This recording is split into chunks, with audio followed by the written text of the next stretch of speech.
શું કપાસિયા અને સિંગ તેલમાં કોલેસ્ટ્રોલ હોય છે? 99% લોકોનો જવાબ હા જ હશે, કારણ કે આપણે વર્ષોથી આ જ સાંભળતા આવ્યા છીએ. તમને શું લાગે છે? કોમેન્ટમાં બતાવજો. કોલેસ્ટ્રોલ માત્ર પ્રાણી જ પેદાશો એટલે કે એનિમલ પ્રોડક્ટ્સમાં જ હોય છે, જેમ કે ગાય ભેંસનું દૂધ, ઘી, માખણ કે માંસ ઈંડામાં કોલેસ્ટ્રોલ હોય છે, કારણ કે પ્રાણીઓ પાસે કોલેસ્ટ્રોલ બનાવવાની શક્તિ હોય છે. વનસ્પતિ પાસે આ શક્તિ છે જ નહીં. એટલે મગફળી હોય કે કપાસિયા, કુદરતી રીતે આમાં કોલેસ્ટ્રોલ 0 હોય છે. તો શું મેડમ હજી 2 તેલના ડબ્બા મગાવી લઉં?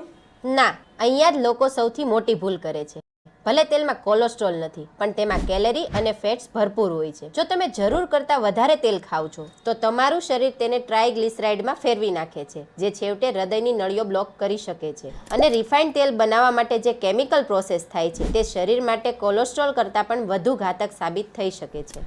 અને મેઇન ક્વેશ્ચન તો એ છે કે કયું તેલ વાપરવું જોઈએ. સો રીલ ઓલરેડી બહુ મોટી થઈ ગઈ છે, તો એ મેં કોમેન્ટમાં આપી દીધું છે. ટાઈમ કાઢીને જોઈ લેજો.